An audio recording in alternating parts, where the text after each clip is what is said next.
Welcome to episode 4 of Seagull Eagle, the show where two fan bases cling to whatever scraps of optimism we can find, usually just before they're ripped away. This week, things are looking surprisingly more positive. I mean, for now. Palace get a draw at Arsenal and celebrate it like a victory.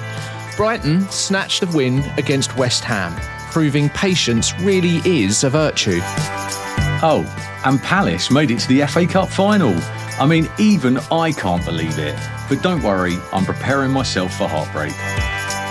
So here we are in the studio again, ready to work out if this is the start of an end-of-season surge or just the calm before the storm.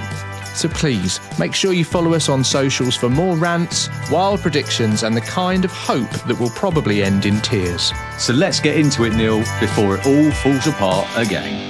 This is Seagull Eagle. Hello, Andy. You're right, Neil. Have you had a better week? I've had quite a better week, yes. How about your week, though? Oh, it's been a good week. It's been a really good week. Weeks like this actually don't come around very often for a Palace fan. No, I totally understand, and I can understand your feeling. You must be incredibly excited. I don't want to jump straight into that, though. I understand why you want to jump straight into it, but I think we should go chronologically through how our week's been. I can contain myself. It's going to be all right. We'll save it for later. We'll work our way up to it. And Brilliant. Of course, we've got your review coming as well, haven't we? Yeah. Well, hello, everyone. Welcome to Seagull Eagle. It's great to have you here. Episode 4. We're underway now, Andy. We're truly rolling with it. Wow, episode 4. And we've actually got people listening as well. I mean, that's scary. From all over the world. Yeah. I really appreciate all of the guys that have taken the time to have a listen, that have messaged us. And just don't forget, you can message us on any of our socials as well. We're on Instagram, X, Facebook. Where else are we? Oh, TikTok. We've got a TikTok account now, haven't we? TikTok account, yeah. Love it. Look at us, eh? Down with the kids. It's all happening. Well, let's go back in time a little bit. Last Tuesday, was it? It was. Yeah. Yeah. Arsenal against Crystal Palace. How was that for you? Well, look, a midweek trip to the Emirates is never easy. No. Let's be honest, especially not at the moment.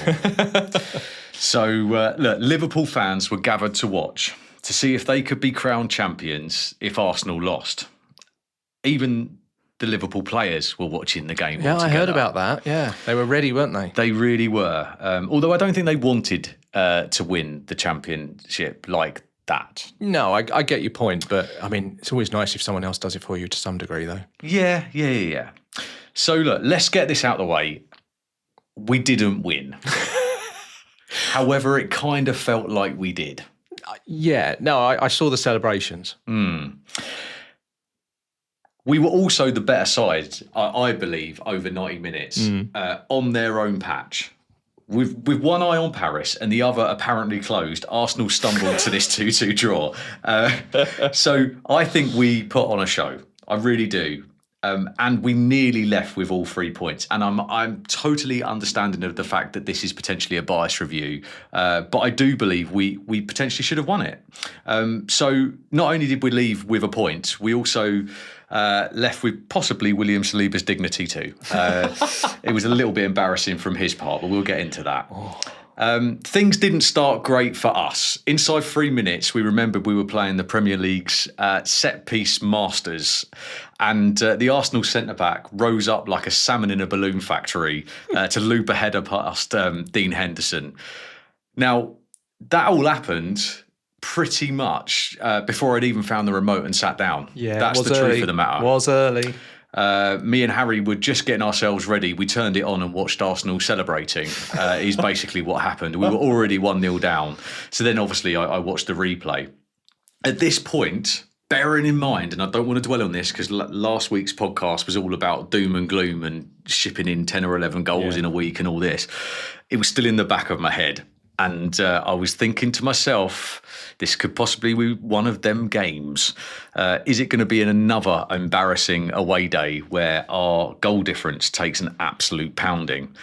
But never fear, Neil. Never fear, because Eberechi Eze was here. And not just here, he was lurking on the edge of the box. No one near him, locked, loaded, and ready to pounce. I think it was about 25, 27 minutes. He volleyed home a beautifully measured corner from Adam Wharton. A pinged pass, one bounce, two bounces, post, net, goal.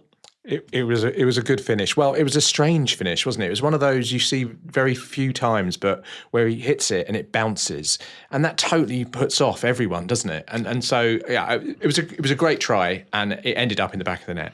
Oh, Neil, it was a goal so smooth it should have come with a soundtrack. It was brilliant. It was so good. It was kind of that type of goal that you watch the kids on FIFA scoring. It was just that kind of street football style goal. It was simply brilliant. And in fact, both the goals, what I loved about this game was both the goals that Palace scored against Arsenal were superb. Yeah, they really were. Yeah.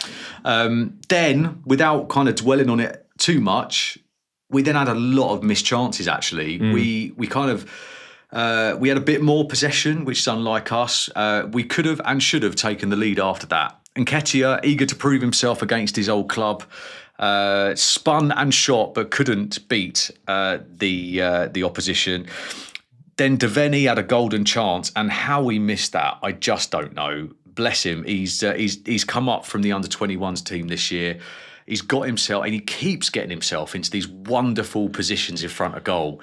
And unfortunately, 2 or 3 times now, I think the occasion's just got the better of it. And I don't want to bash him because he's doing really well. His time will come. Well, I think that's a good point, though, Andy. I don't watch many Palace games. Yeah. I'm watching more these days, as you can imagine. But I was surprised to see that name, a name that I hadn't really heard of too much. I thought he did all right. You know, he had little flashes here and there. And that moment that you're talking about, at least he got into the place to have that moment. You know, at least he was making those runs. At least he was trying. I thought he was very promising.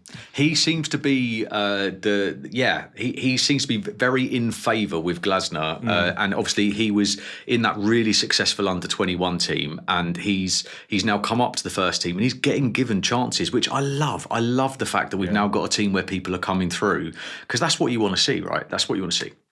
Anyway, at that point, we were dreaming of potentially a deserved lead, in my opinion.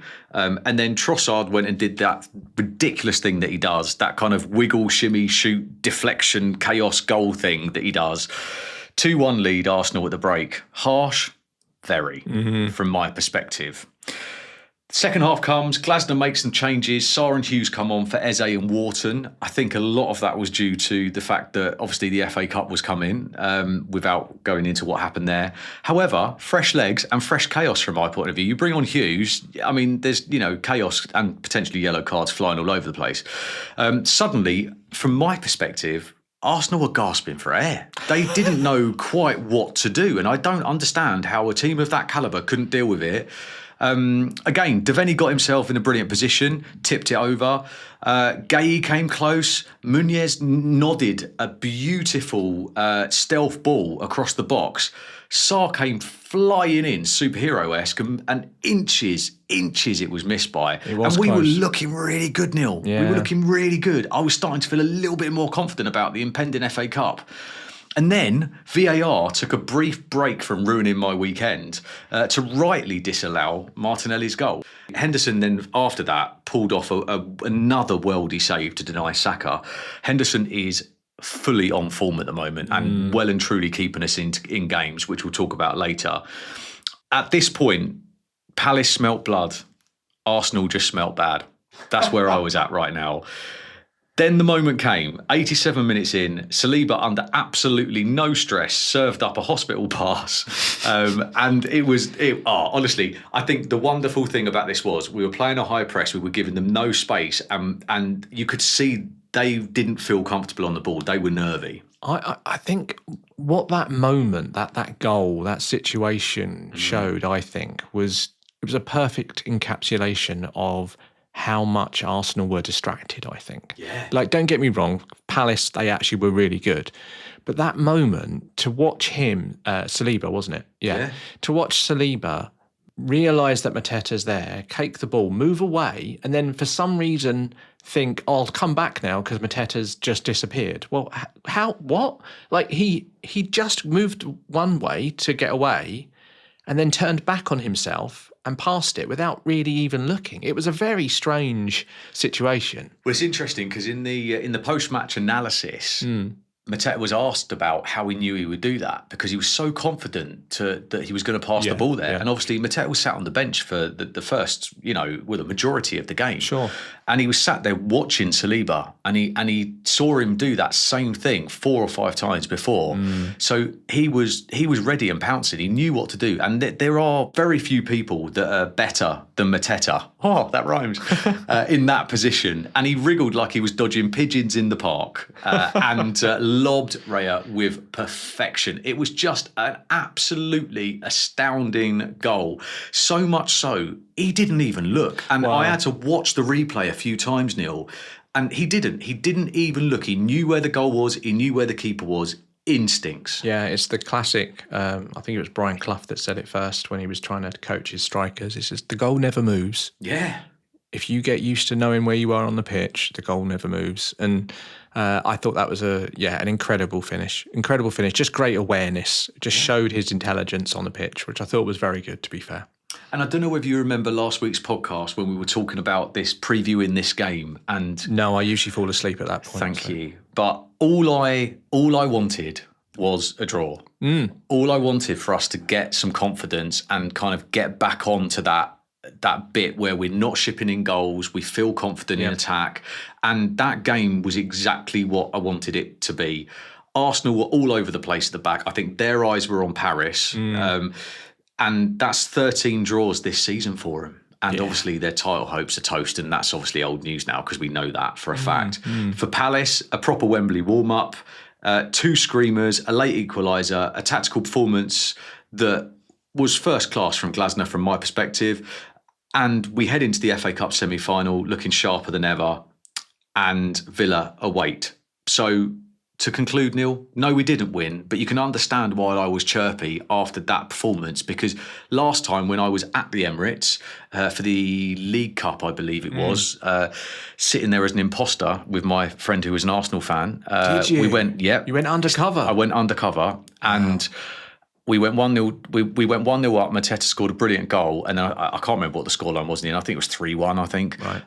And when they turn it on, Arsenal, there is no stopping them. Luckily, they forgot where the switch was. So, yeah, there we go. At that point, all I was thinking was, bring on Wembley. We're back. Yeah, totally understandable. It was a good game. It was a good result. I think, ironically, it was probably a good result for both teams. I think Arsenal getting away with the draw, having not played all of their first 11, no injuries, no problems from their perspective. They knew they weren't going to win the league anymore. You got a great point. 2 stunning goals, put you in a good mood, put the team in a good mood for a more important game, let's be honest, on the weekend. But yeah, well done, Andy. Thank you, mate. I feel like I played it myself. I was that involved. Look, let's talk about Brighton, West Ham. Oh, let's talk about Brighton, West Ham. Finally. Can I just say before you do this? Yeah, go on. I was in the bar at Wembley watching the last bits of this game. Were you? Were you cheering us on? There was a lot of very happy Palace fans all gathering around Sky Sports News that was playing at Wembley. That all went very, very quiet, very late on. So tell us why, Neil. Okay, I'll try not to get too excited. I think a good place to start is the starting 11. And I think it's fair to say that actually going into Saturday, obviously, I wasn't holding out much hope. We haven't been playing great. I was hoping we'd beat West Ham because West Ham have had a terrible season, but still I wasn't too positive about the outcome. We got to the ground and we got there just in time for the starting 11 to come out on the socials. We had a look and that didn't change my mood, I have to be honest. What was it? Well, it was the fact that So if you look at it from back to front, we know we've got a problem at right back still. Veltman and Lamptey were on the bench. So that's great news that they're fit, but they're on the bench. And it's like, well, both of them on the bench? I found that strange for a start. It's like, well, if they're both fit enough to be on the bench, then play one half, one the other half. What's the point? Strange. Anyway, I digress. Our back 4 had 2 midfielders and 2 defenders. So we had Baleba and Weaver, both central defensive midfielders, you would argue. One playing right back, Weaver, one playing centre back again, like he did at the Leicester game at centre back. So that was a little bit of a little bit of a problem that I was worried about. Then you look into midfield. Jack Hinshelwood stayed in midfield. He had a pretty good game, an okay game against Brentford, so I was pleased to see him in there. And Yassin Ayari came in, who's been in and out, but had a pretty good season. But it did look a bit of a lightweight midfield, if you put it that way. Two young players that are not particularly powerhouses or anything like that. So I was a bit concerned. But anyway, that's the way that it looked. And then the other concern was on the wings, where, again, Matoma was fit enough to be on the bench, but not start. So we had Simon Adingra, who has definitely not set the world alight this season.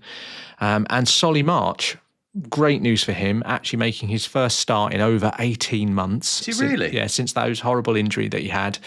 He's had a few minutes here and there, but this is his first actual start.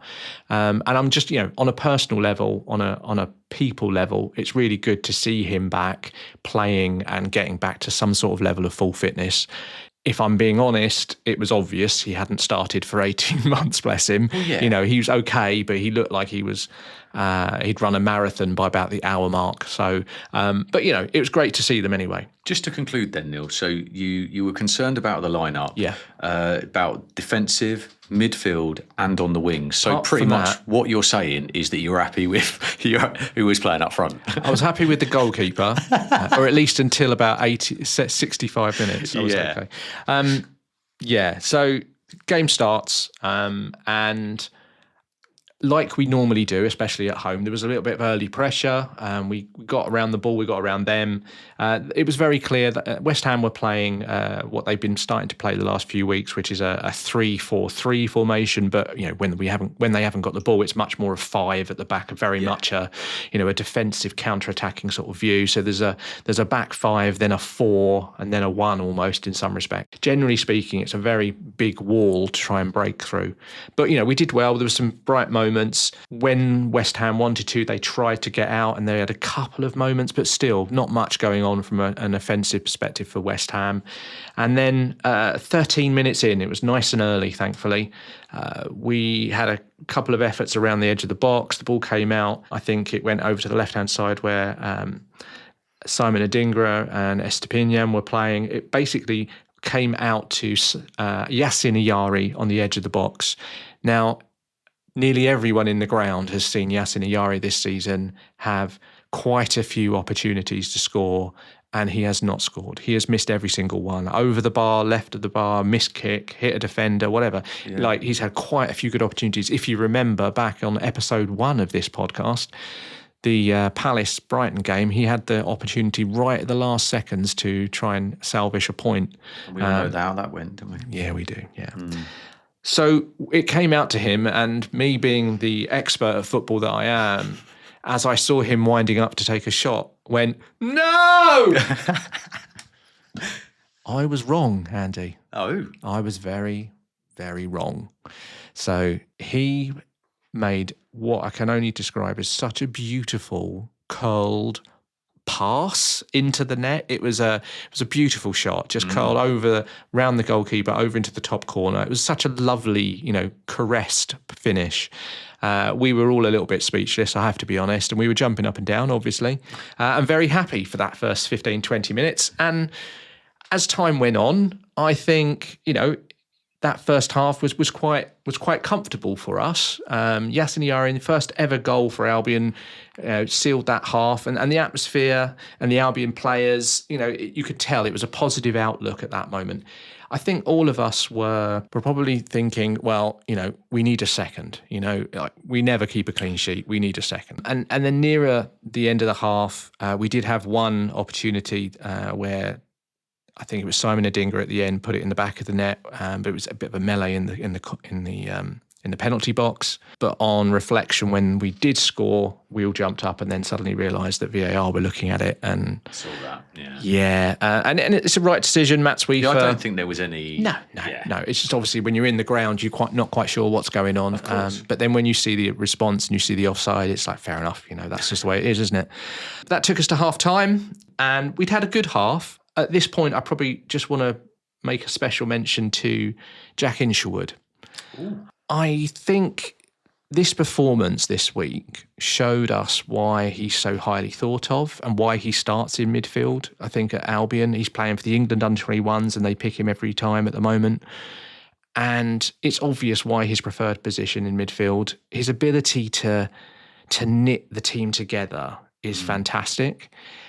We used to have a player called Pascal Gross. You did. Now, I'm not going to say Jack Hinchelwood is another Pascal Gross because that is quite a statement. It's far too early in his career. But what I would say is having someone of similar type skills who can play the short passes, make sure that everything works and ticks over, is such a lovely thing to watch sometimes. You know, he's defensively minded, yes, but as soon as he needs to go and try and make a break for it or make an offensive pass or a cross, he's there and he's going for it. There was one particular pass right near the end of the second half when we were looking to try and obviously score goals where he had two West Ham players on him and he didn't have anywhere to go, so we thought. And he somehow managed to do what I could only describe as a golf shot where he chipped the ball with some backspin over some defenders into the corners for Matoma to run onto. And as it landed, it backspinned into Matoma's path. It was immense. Anyway, look, I digress. My point being that his ability is fantastic. You know, he rarely makes big Hollywood passes. He's always available to take the ball. And it just really made a difference on that game where we knew we were going to have a lot of the ball. Yeah. So I just want to say thank you to Albion for creating a player like Jack Hinchelwood. Thank you to Mr. and Mrs. Hinchelwood. I'm sure they had something to do with it too. Now, we move into the second half. You can tell I'm getting excited, but this is where my excitement started to wane a little bit. Because lo and behold, it feels like Brentford all again. We start like we've still in the changing room. Honestly, no joke, literally the ball, we kicked off and you could see within the first 30 seconds, it's like, what are we doing? Are we awake? Do we realise we've restarted? It was a very strange first 3 or 4 minutes and topped off by the fact that, you know, West Ham get that little bit of encouragement because they can see we're not on it. And then we just let them literally walk it in. And I mean literally. Fell asleep in the left-back area, Bowen straight down to the right touchline, pulls the ball across, and somehow, Mohamed Kudus turns up behind all of our defenders and touches it. I mean, he doesn't whack it. He literally passes it straight to Verbruggen. And I'm thinking, great, he can pick that up. But does he pick it up? No. What he does is he lets it go straight through him. And I mean literally straight through him. It was embarrassing, and it's not the first time that Verbruggen's done this. And there's lots of news stories about how Verbruggen's being watched by all these top teams. Well, he's made a few of these decisions recently where things haven't quite worked out for him. I think we're going to have him for at least one more season, put it that way. Okay, he's got time to come good. He has. Now, the good thing is that West Ham were incredibly poor, even though they scored that goal. You know, they bought the German Füllkrug on at half-time, and he did make a difference. They try to attack more, but there wasn't like huge waves of attack. They didn't get on to us too much. It was very end-to-end, and we had opportunities, they had opportunities, but nothing really happened too much. Until that is, we made some substitutions. Solly March, who looked like, as I said, he'd run a marathon, and Simon Adingra, who really hadn't done too much at all, apart from kick a few people and get pushed over. They subbed them and bring on Karu Matoma and Yankuba Minta, our two, what you would have to call as our first choice wingers. Yeah, why didn't he play him to start off with? I mean, it's got to do with fitness, it must be, but you know, at the time it was a frustrating concept, but actually I think in the long run it probably worked out for the best, and I'll tell you why in a minute. Okay. So we bring on Minta and Matoma, and it makes such a difference straight away, but not just from an offensive point of view, from a defensive perspective, because they're both such high workers when it comes to getting back and defending and helping out their fullback. So different to the first half in that sense. What it did was it really stopped West Ham and blunted them most of the time. And they didn't really create too many chances from that moment. And the game ebbed and flowed. There wasn't too much going on. And then suddenly we made a couple of other substitutions. It got to about 81, 82 minutes. And then we took off Jack Hinchelwood. Yes, he looked tired, but again, as the point I was making earlier, he's such a pivotal player in that midfield when you haven't got Belabor in there, you know, to really make sure you're keeping the ball. But we took him off. and we brought on Gomez. Now, Gomez is a young player himself, leggy, end-to-end player, but not the same player, not the same type. Different style. Absolutely. Yeah. Brought on Gomez, brought on Gruder as well. O'Reilly came off, Gruder went on in basically a swap, like for like.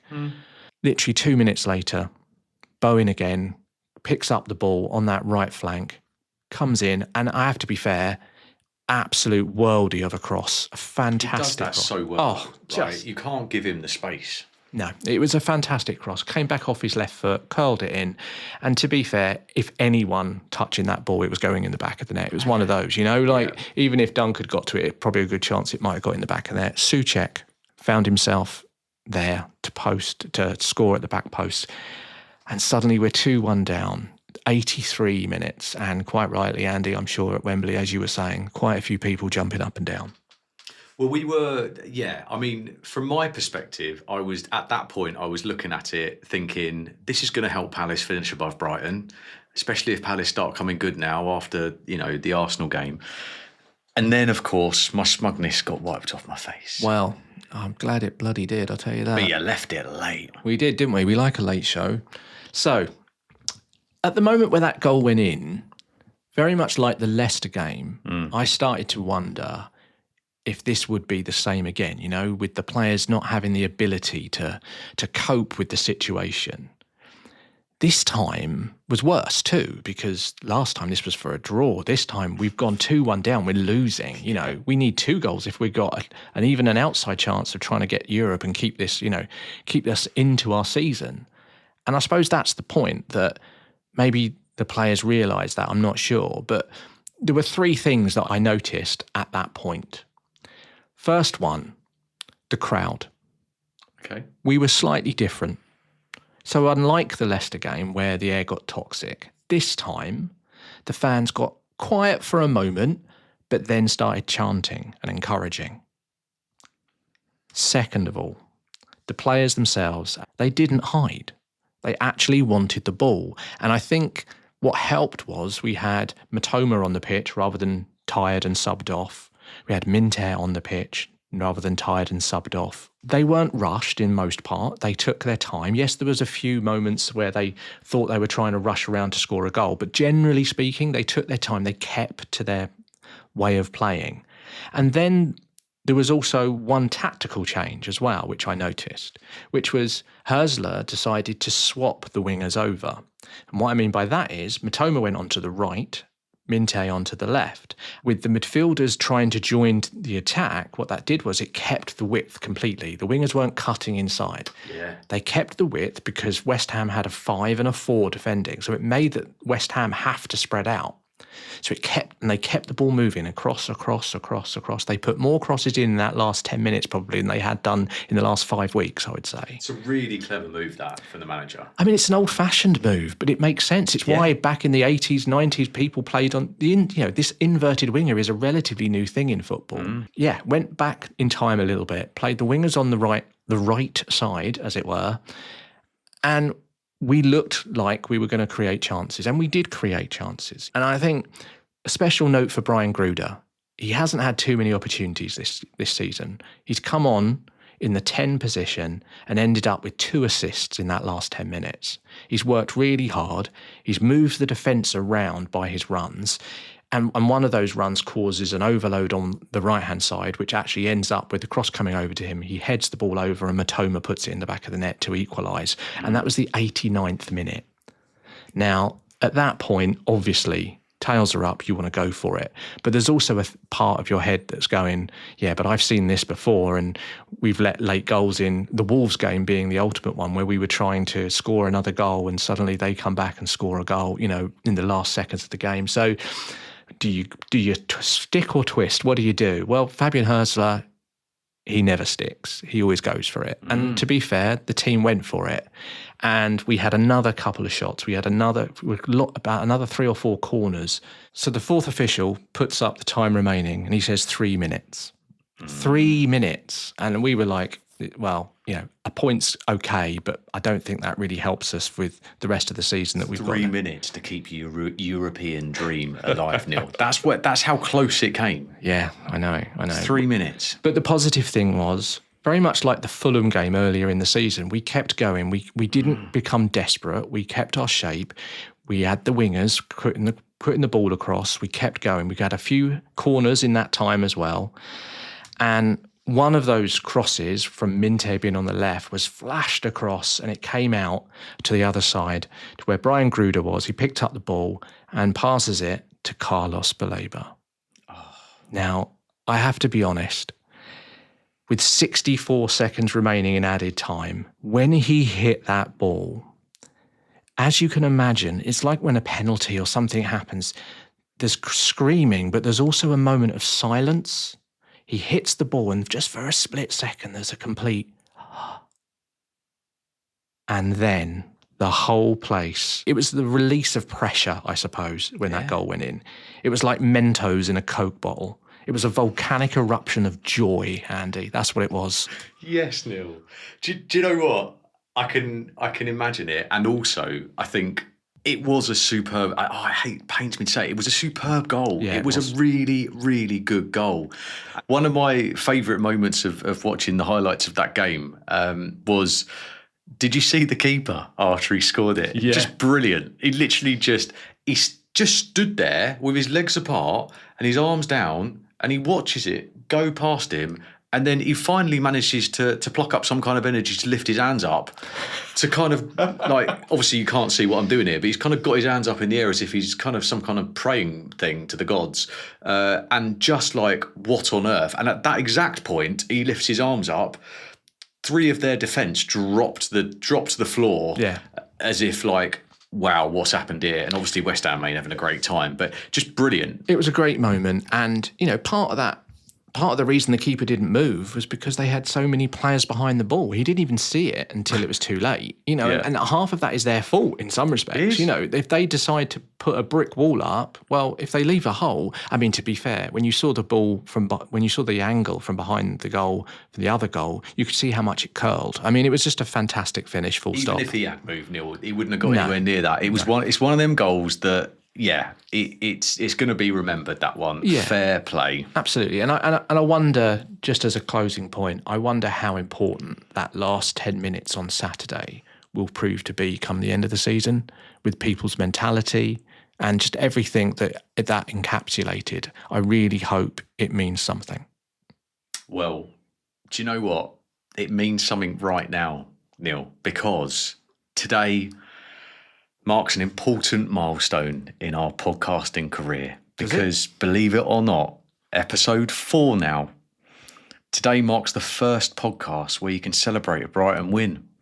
So, oh my God! I don't know if we've got any celebration music to play. I can't believe you're right. To let off or something. But I've sat here for the last 3 weeks and listened to what can only be described as misery from you and despair. And it's nice to see a smile on your face today, albeit a very late goal, but that means a lot to you, and it's kept the Brighton dreams alive and potentially kept this podcast on the tracks. Thank you, Andy. I appreciate your sportsman and kind words. On that note, I think we'll take a break and then come back and hear all about Andy's special day out at Wembley.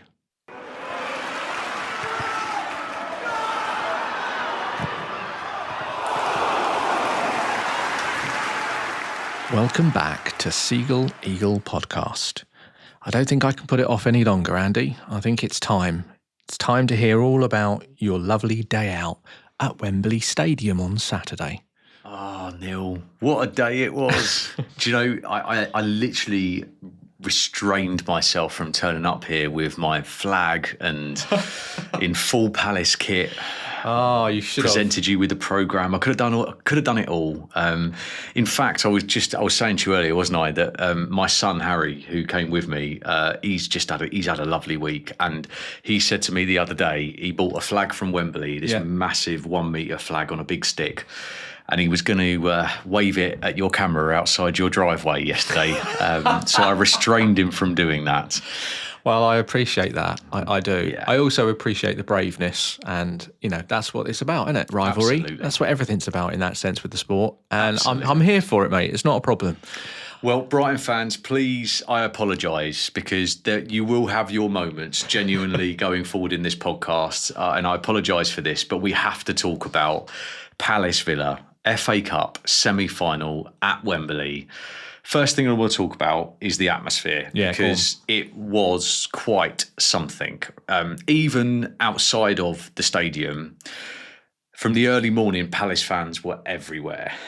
I wasn't there, however, on socials and across the internet, there's loads of images about the Covent Garden takeover, which was very well advertised. And it was just a sea of red and blue there, singing and chanting. Palace took over the streets. Pure joy, excitement, all of it was happening everywhere. And it was actually really well organised from the Palace fans. This is what happens when it doesn't happen often. Yeah. Everyone kicked into overdrive and was organised and everything. It was interesting, actually, because across the socials, I felt like there was more Palace fans than Villa fans. I mean, there wasn't, obviously. There was the same number, but you know what I mean? Like, it just felt like Palace were just more up for it. Oh, absolutely. Look, the build-up around Wembley was electric. Waves of Palace fans pouring in, flags draped over their shoulders, scarves held high.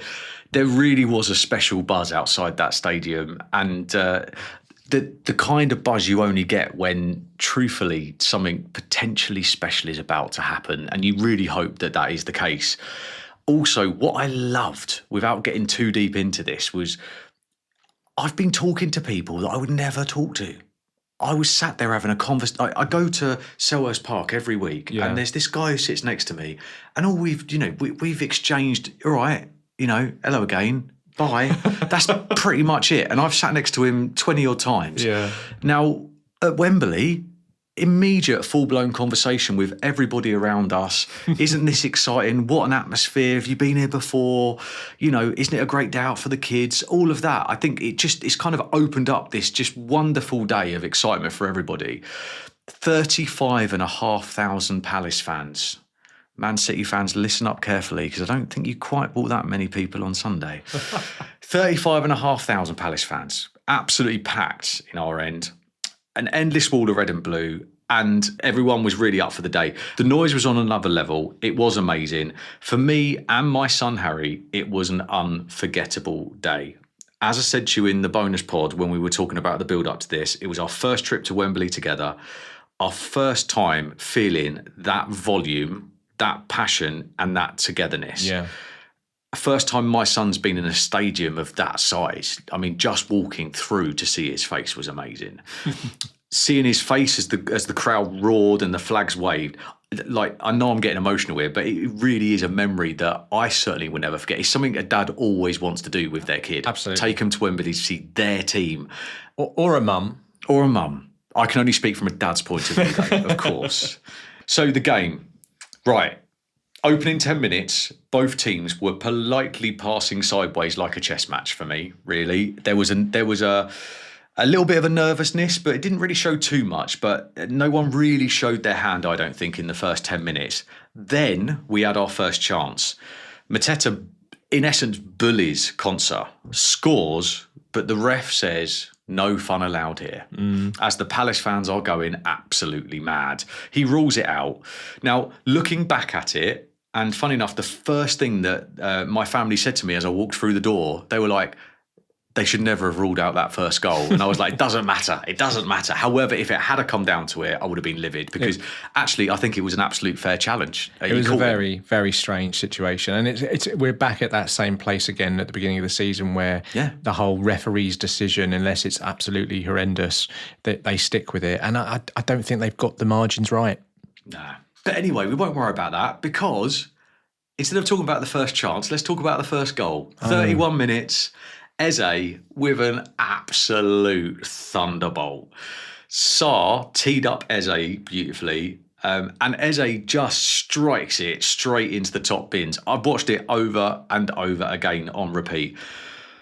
Martinez, he tried, bless him, but he got nowhere near it. I mean, I don't think, to be fair, I know you're a bit biased. I don't think it was top bins. It was straight down the middle, but really hard and up high.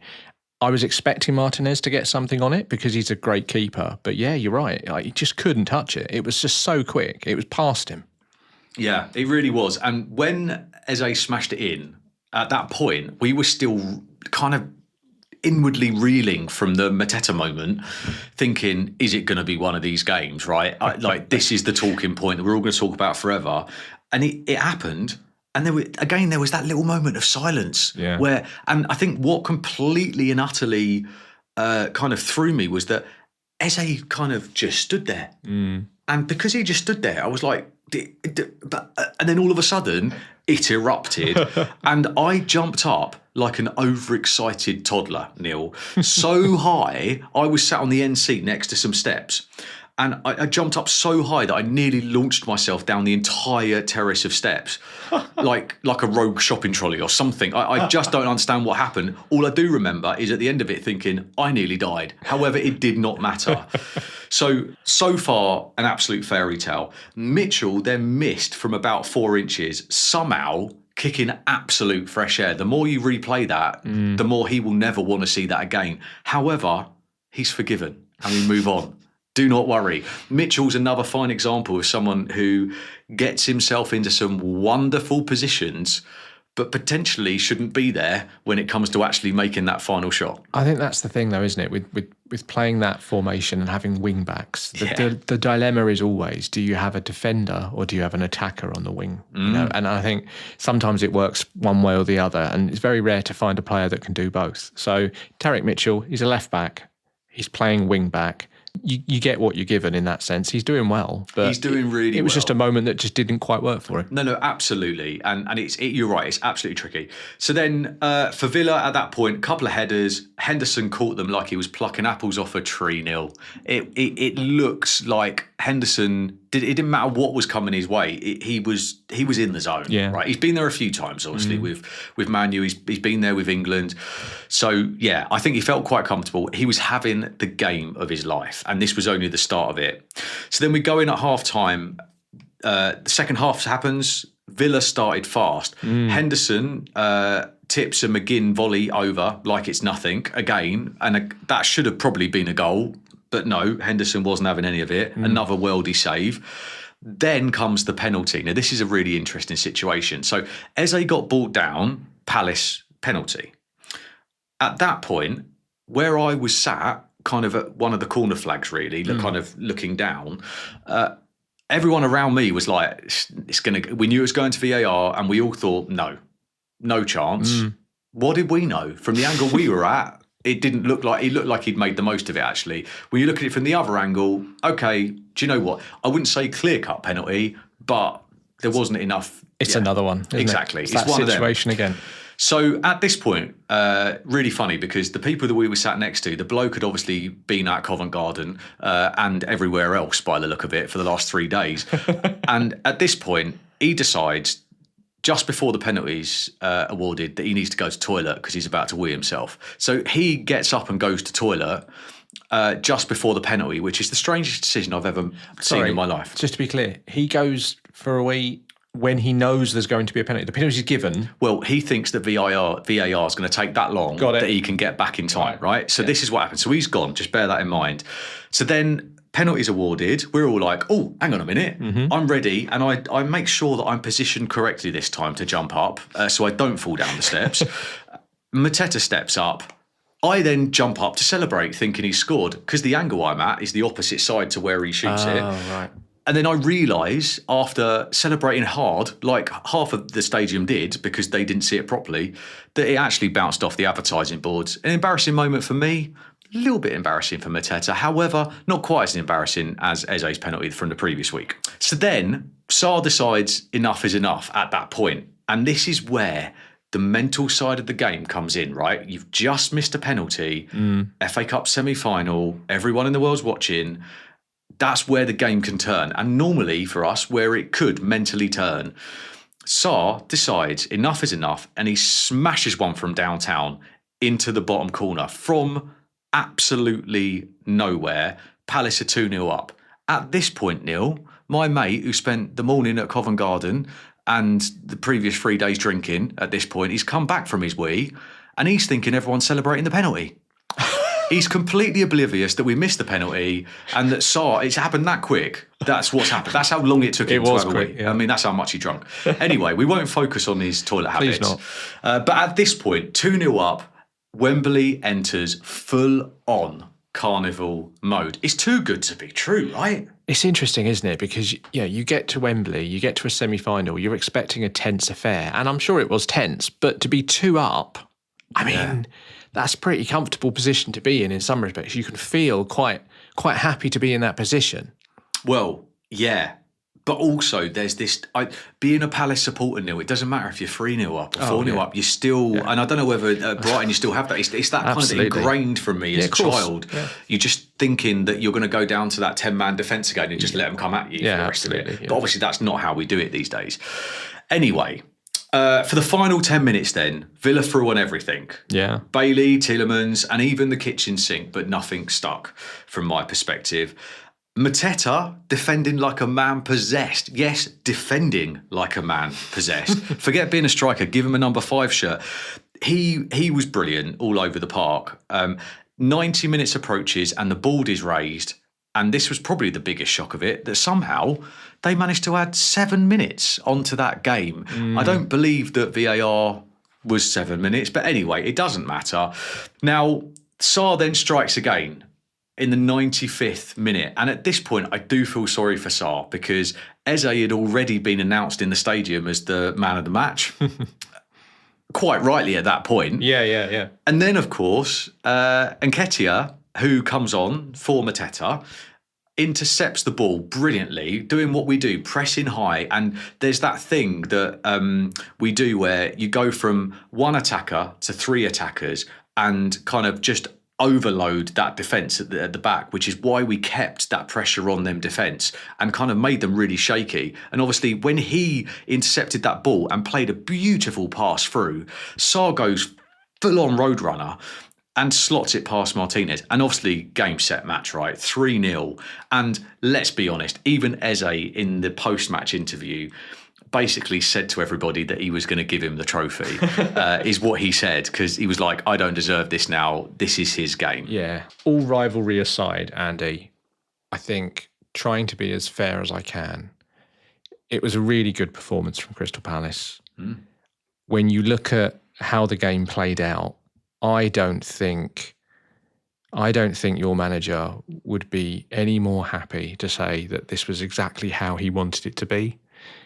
Sitting back a little bit, making sure that they were not broken into. When they'd had the opportunity, they would go. I think they played something like 106 long passes in the game.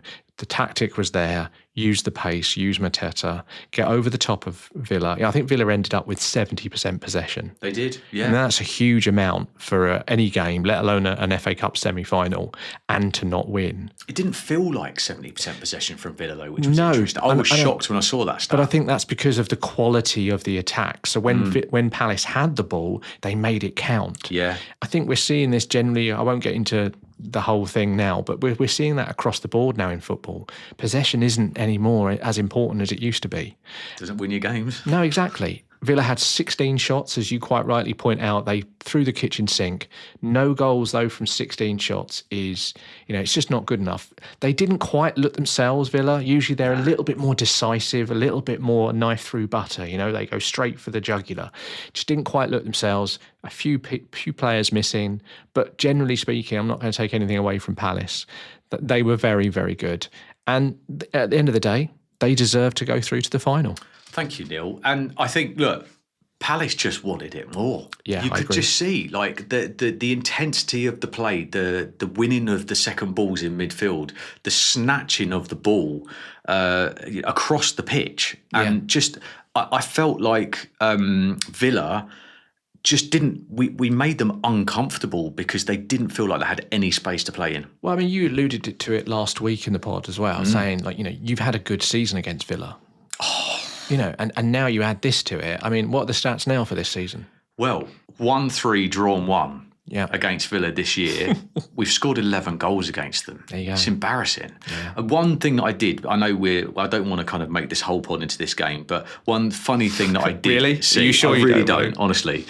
Glasner's celebration. Oh, that was brilliant. That was comedy gold. I missed this. I missed it. Yeah. I mean, you know what it's like at Wembley. It's really hard to see the detail of the game. But when he ran out of the technical box to celebrate with the players and then realised mid-jump that he was already on a yellow card from the previous game for doing exactly the same thing, and literally mid-celebration literally went from smiley face celebration to sensible, looked at the fourth official and calmly walked back and went, sorry, to avoid the yellow card. You know, I mean, it's fantastic in some respects because it's about having that understanding of the situation. It shows what a cool manager he is in some respects. You know, he'll be fantastic at Spurs next season.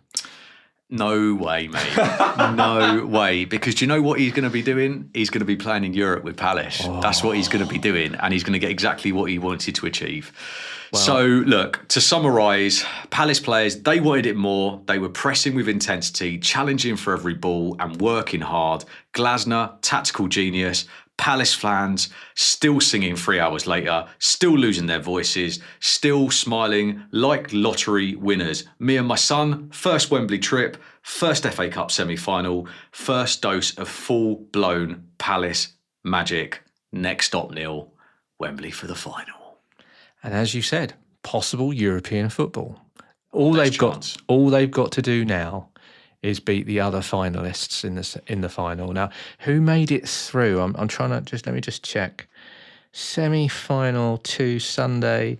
Nottingham Forest. They lost to another team. Oh, Manchester City. Yeah. I'm not scared of them. Oh, hello. Fight and talk. I'm not.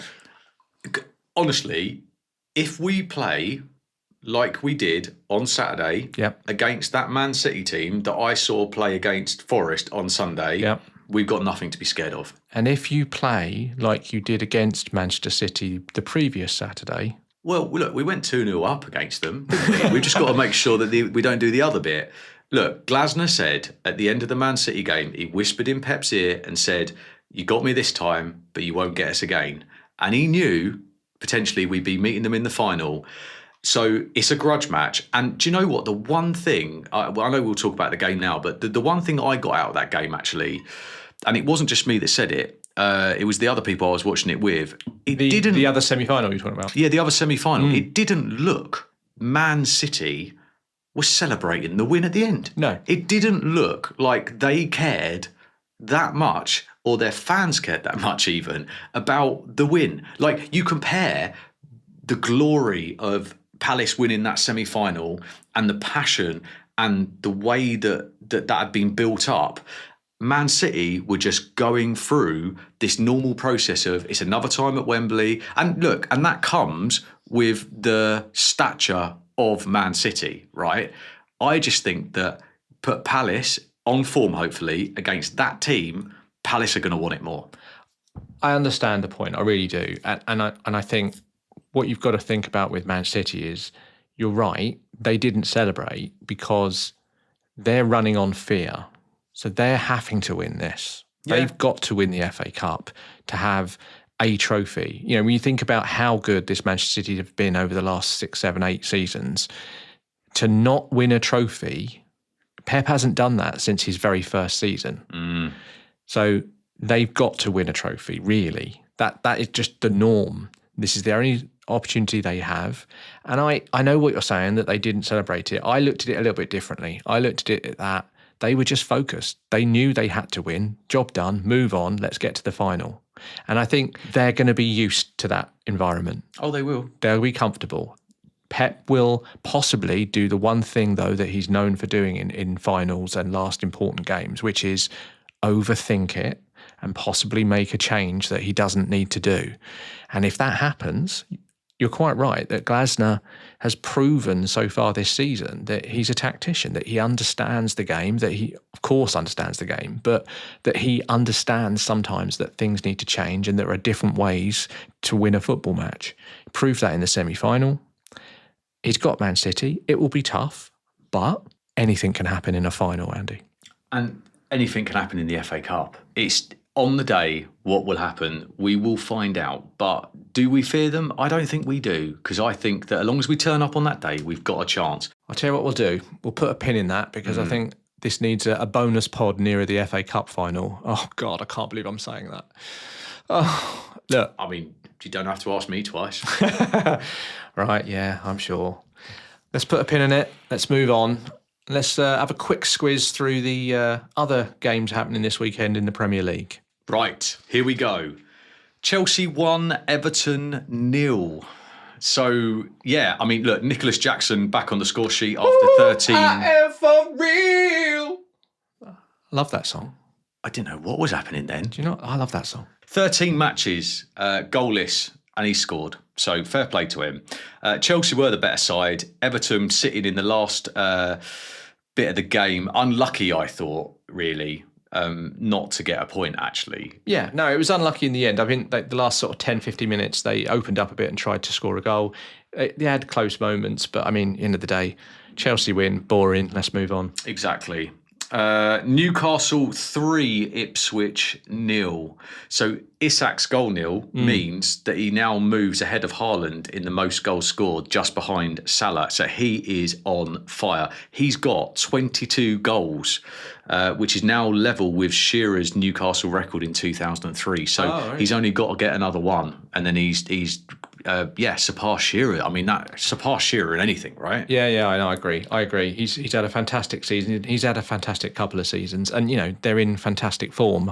I just do worry a little bit about the next game they've got. You know, they could come a crumble at the mighty Brighton and Hove Albion. We'll have to see. But let's talk about that in part 3. Yeah, and obviously Ipswich defeat means that it's the first time in Premier League history that all relegations have been confirmed with 4 games to go.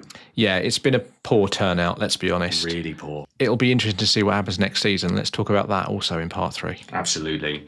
Southampton 1, Fulham 2. Now, this one does affect what happens with us potentially and Europe. What are your views on this? Obviously, it was on at the same time as I was at the Amex watching Brighton, so you got the half-time score and Southampton are 1 up. And to be honest, none of us were holding out much hope because it's Southampton. And after about an hour or so, it was still 1-0, and I didn't bother looking anymore because I was too concentrated and worried about what Albion were doing. Yeah. So it wasn't until full time that I saw the result. Having seen some of the highlights, I mean, Fulham had an off day. They left it late. And I think it was something like the 92nd minute that Ryan Sessegnon put the ball in the back of the net, which I think was only about 5 minutes. I think it was 7 minutes of injury time. So literally like 5 minutes to go, they scored that goal. And they got out of jail. They had a bad day at the office and they still managed to win, which is very frustrating, I think, for both of us, really, in that sense. Yeah. And of course, without willing to pile on the woes for Southampton. No, you can. It's still fine. Sat on 11 points. So just 4 games to go now to move above Derby as the worst team ever. Come on, Southampton. You can get a point. Don't go down in history as the worst team ever. Right, moving on now. Wolves 3, Leicester 0. The woes continue for Leicester. Wolves. What's happened there? Yeah. If you look at their form guide, they're probably now one of the most in-form sides in I think it's all green. I think they are. 6 consecutive wins for Wolves. Yeah. And obviously Vardy, bless him, had his penalty saved in that game as well. And he's confirmed that he's now leaving Leicester at the end of the season. And I heard, actually, just before I came over here tonight, they were saying that he said that he wants to not drop down to the Championship next season and continue at a Premier League club. Really? A Premier League club? Wow. He might turn up at one of the newly promoted teams then. Let's see. Yeah. But the manager's doing a brilliant job at Wolves. Do you know, Neil, they were second bottom when he took over. Second bottom, and now 10 league wins and 32 points. 32 points from 18 games. That's phenomenal. It is, yeah. The most important part of all of this was the first 3 or 4 games, because that's when the pressure was really on. Yeah. That's when they were really worried about what was going to happen. He came in, and the first thing he did was he steadied the ship. He stopped the goals getting in. And I think, that's the first thing that the good old-fashioned managers used to do. They used to steady the ship, not worry about doing anything else, just stop the goals going in. And I think there were a few quite boring games at the beginning while he was implementing what he wanted to do. But now, they're absolutely flying. I'm just so pleased Brighton don't have to play them. Oh, hang on. However, quick question before we move on. Do you think that he's done a brilliant job, or do you think that they were just massively underperforming beforehand? They already had that squad, and that they had everything they needed, but it just wasn't quite working? Because I kind of think the latter. I think it's probably, like most things, I think it's probably a little bit of both. He's found a way of playing that fits the players. And I would have to make a little point, which is Strand Larsen, the striker who they signed at the beginning of the season, he's turning out to be quite a buy now, quite a purchase. He did okay at the beginning of the season, but again, in a team that's firing now, he's turning up. And obviously we know what Cunha's like anyway, but I don't expect him to be there next season. But Strand Larsen, somebody up front that can put the ball in the back of the net, that's always going to help. They just left their charge for Europe a bit late, haven't they? But there we go. Bournemouth 1, Man United 1. I've never felt happier for a Manchester United goal in my life. I tell you, I felt dirty wanting Manchester United to score. Yeah, so Bournemouth took the lead, and the game was relatively even. To be fair, although I think the stats were something like, Manchester United again having the majority of the ball, but I think the way Bournemouth play, as we know, they're so rip-roaring and fast on the attack. It was a relatively even game until that moment in the second half. So Bournemouth are 1 up, and I think it's Evan Nielsen gets a red card for a tackle on... It's a controversial one. Yeah, it was on Mazraoui, and I can't believe that's a red card. And I think it's another one of those instances where you suddenly look at it on TV and rewind it a few times and it looks so much worse than it actually was. To me, I just don't see that as a red card. You can see what the players, Evan Nilsson's trying to do. He's going in for the tackle. He moves so fast that he slips over. Some people will say he's out of control. I understand that. But realistically, guys, it's a contact sport and I just don't see that as a red. What do you think? I was listening to it on the radio while I was doing some decorating, actually, Neil. Lovely. And my view from what I heard was exactly the same, that he was out of control. What else could he have done in that situation? Yeah. So anyway, we'll move on because once again, we've spoken too long about Man United. So we've got Forest Brentford on Thursday coming up later on in the week, an important game for us, both of us for Europe. So we'll see how that one goes next time we speak as well. Yeah, absolutely. Talking of sort of those European positions, and obviously we had our predictions that we thought were going to happen over the next few weeks and where everyone was going to finish. So where does that currently leave all those teams that we talked about from that sort of 8th to 12th position? Should we go through it just to make sure that we're all clear on it? Something tells me, Neil, that you've been doing all right with your predictions so far. Well, I've done all right this week. I got 4 out of 4. Not that there's anything on it particularly, but I thought when we look at the league positions, they've gone how I expected to. Let's at least say that. So everyone's played 34 apart from Brentford, who obviously I think play... Did you say Thursday, did you say? Yeah, they play Thursday, and I think they're the ones that we differ on. Yes. Brentford's success, actually. Right. So Thursday's going to be key. So we've got Fulham in 8th on 51 points, but Brighton also on 51, just 3 goals difference. 10th, Bournemouth, 50 points. 11th, 46 points is Brentford, but with that game in hand until Thursday. And then who is 12th? Let me just scroll down to 12th. Oh, Crystal Palace, 12th. Also in the FA Cup final. With our best chance for Europe. Moving on. Oh, yes! It's now time to look at what's happening in the news and current affairs that happened this week in the Premier League. One thing we didn't talk about in the last section was Liverpool's win against Tottenham. 5-1.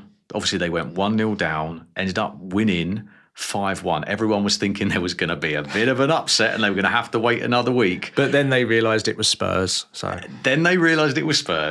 And, of course, Liverpool are crowned champions. So whilst we do not tend to overly talk and celebrate the top six in this podcast because everybody else does, I think we can't not discuss this because they've won the league. Absolutely. No, that's only fair. Fantastic moment for Liverpool. The writing's been on the wall for a few weeks, obviously. They've been champions in waiting, really. They've played like champions all season, let's be fair. I think they've only lost twice all season. So any team that can do that is pretty good from my point of view. It's phenomenal. I mean, look, they've drawn level with Man United now on 20 titles. It's the first time they're going to be able to celebrate a title win in front of their own fans since 1990. Yeah. They last lifted the trophy behind closed doors at Anfield in 2020 during the COVID pandemic. Absolutely. So people weren't allowed to celebrate really then. One thing I did want to talk about was a story that I've seen across all the socials and in the news, which was, have you seen about the flares situation? This is comedy gold. I mean, brilliant. It's such a clever idea. You tell them. Well, rumour has it that some of the Everton fans basically bought up a stock amount of blue flares and changed the label on these blue flares to say red flares. They then resold them and the Liverpool fans bought them as red flares, only to find out they were blue flares when they let them off as part of the parade or in the stadium. And there's been many a photo or video showing said blue flares being let off in the middle of the crowd. So good. I mean, there's one particular video that I've seen where this guy, proud as punch, is walking through and then lets off his flare. He's holding it above his head. So for about a second or two, he doesn't even realise the colour that's coming out. Brilliant. And then he looks up because he hears people booing. So there's actually people booing him and he's going, oh, no, oh, it's blue, oh. And it's just, he sort of pushes it down to the floor and tries to walk off and everyone's just booing him already. There's a brilliant one that I saw of actually in the stands as they were celebrating, and this guy lets off in this packed stadium, lets off this blue flare, realises, drops it on the ground, and then starts trying to waft it with his shirt. It's just brilliant. I mean, there's nothing you can do in that situation. Well done to Everton fans. Yeah, well done. One of your only reasons to celebrate this season. No, congratulations, Liverpool. Some fantastic players all the way through. Just proves what a great spine of a team they have in that sense. With Alisson, Van Dijk. You could argue Alexis McAllister as well, the wonderful Alexis McAllister who scored on Sunday too, and obviously Mohamed Salah up front as well. Do you know Salah, by the way, just while you mention him? I don't want to talk about him too much because everybody is, but one thing that I didn't realise until I kind of just did a little bit of research on this, maybe I've been under a rock, but everyone knew that he was the top goal scorer, right? But sure. You know that he's also top on the assist league as well. That's phenomenal stat. How did you end up doing that? Well, he's actually done it a couple of times now. I mean, Wow. Harry Kane did it about 4 seasons ago. But if you look at the top assist and goal scorers for the last 5 or 6 seasons, he's there or thereabouts on every list. It's phenomenal. He's had 120 shots at goal with a 48% accuracy, and he's played every game this season. Yeah. Well, newsflash, Mohamed Salah, he's pretty good. He is. He really is. Just mentioning Alexis McAllister for all the Albion fans. Yep. Great to see him do something like lifting a trophy like that. Obviously he lifted the biggest one of all when he was at Brighton and Hove Albion, the World Cup. Hey, have you got a World Cup winner? No. There you go. No. So it's great to see him. He scored a great goal on Sunday. And just a little side point, from what I understand, we do have a little Uncle Tony, again, clever little man that he is. Oh, what's he done? He's put a lovely little clause in McAllister's sale to mean that we get future funds if certain things happen. And one of those things were if Liverpool win the title. So a little bit more money coming Albion's way. Brilliant. Well done. Thanks, Uncle Tony. He does all right, that bloke, for you, doesn't he? There you go. What else have we got in the news this week? Well, obviously, Liverpool have won it. However, we know now the 3 that have gone down were the 3 that came back up. Sure. So I guess let's have a look now, because this week it's been confirmed that Leeds and Burnley have sealed promotion. Obviously, we don't know who's going to come up through the playoffs as of yet. But Leeds thrashed Stoke 6-0 on Easter Monday. meaning that they were promoted, and Burnley beat Sheffield United 2-1, which means that they now come up. There seems to be a little bit of a change in history in recent years. Maybe we can have a look at this at the end of the season, but of the teams that come up automatically go down. That never used to be the case. No, and I think there's an obvious answer to this, and that's money. That the funds that the Premier League give you in parachute payments, it helps keep you afloat because you've obviously got players maybe on higher wages. But what it also does for the next 2 or 3 seasons gives you a little bit more money than anyone else in the Championship. And lo and behold, we're starting to see, apart from Ipswich, granted, but generally speaking, we're starting to see the same teams yo-yo. Norwich did it for quite a few seasons, but now we're starting to see Leicester, we're starting to see Southampton. This season, Burnley and Leeds, 2 teams that went down the previous season coming back up, or previous seasons coming back up. And even if you look at the top sort of 10 teams in the league, the good thing is that you're starting to see other teams in that sort of 8 to 9 to 10th, 6th position. There's so many teams there that could come up that hopefully will mean we might get some new teams coming up. First of all, congratulations to Burnley and Leeds. They were well ahead of the other teams. Miles. In 2 very different styles, let's be honest. Burnley not conceding any goals practically. I think they conceded half a goal all season. and Leeds conceding plenty of goals, but scoring lots of goals as well, and 2 very different ways to get promotion, but they did it. So congratulations to them. And then, of course, on the playoff places, as you said, you've got Sheffield United, who are there, who obviously are in 3rd place right now, who are going to miss out, or have missed out on the automatic places, all the way down to, I believe, Blackburn. So you've got like Sheffield United, Sunderland, Bristol, Coventry, Middlesbrough, Millwall, and Blackburn. God, let's hope Millwall don't come up. That would be awful. What's the connection with you and Millwall, like Palace supporters? We just hate them. Do you? Yeah. Right, okay. They're just very vicious. They should be your rivals, shouldn't they? Are they not? They are. Okay, so they're your rivals as well as Albion. We've got plenty, yeah. but Millwall aren't welcomed with open arms. No. Well, to be fair, they're not welcome many places. So. Yeah. Let's leave that there. I suppose the last thing we should probably talk about is the games that we've got coming up, Palace and Albion. Should we start with yours then? Yeah, okay. So we've got next Sunday, we've got the 2 p.m. kickoff on Sky. We've got to play the Geordies. We've got to play Newcastle. And you're in so much trouble. I know. Well, I knew this. If you go back to what we talked about when our predictions and things, I didn't expect us to get anything from this. So I'm not worried too much in that sense. I just hope it doesn't turn out to be anything too bad. Well, I think Alan Shearer's not going to be happy after your game because I think he might have lost a record by the time you finished. I mean, what I would say is that we've got a pretty good record against Newcastle. We've played them. Well, I mean, if you think about the last sort of 6 fixtures, so the last 3 seasons in the Premier League, we've won 2, drawn 4, lost 2. So it's pretty even across the board. It generally ends up in a draw. Also, this season, we've already played them twice because we played them in the FA Cup, took to extra time at St James's. So we beat them twice at St James's this season. So of all the teams that Newcastle like playing, they don't necessarily like playing us. And you are at home, right? Exactly. And I mean, we've had a pretty good record against them at home. I think they've only beaten us once in the last 4 or 5 seasons at home. So although on paper it looks a hell of a problem, I'm hopeful. But as I said before, I'm not going to change my mind. I don't think we'll do it. If we can scrape a point somehow, I would be absolutely ecstatic. So you roll never on. Know. You never know. You might have got your momentum after your epic win at West Ham. We'll have to wait and see. Who have Palace got? Well, we've got to wait all the way till next Monday, actually, for our next game. The Monday Night Football. We're Monday Night Football because obviously we've been busy with the FA Cup and all the others. So they thought they'd give us a bit of a, did I mention that? Bit of a rest.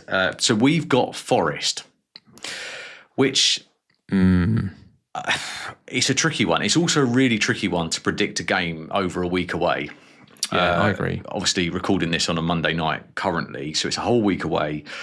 Yeah, I think it's really difficult to say, but I predict a draw is the truth. Okay. I think if we can get a point out of this, then I think we'll be all right. If we play like we did on Saturday, then actually I think we might get a win. But I did say in our predictions that we were going to get a draw. I think Forest have potentially got a little bit more to play for than Palace in this game, which is why I was going a bit more for the draw over the win, especially after their disappointment on Sunday. I think that they are going to have a point to prove to their fans. So what do you think, Neil? I'm trying to remember what I said in the predictions. I'm pretty sure I said Forest would win that one. I just think it's good timing for Forest in that they've had that terrible result against Manchester City in the FA Cup. They've gone out, but they've got plenty of time to rest and recuperate and get their minds back on trying to qualify for the Champions League.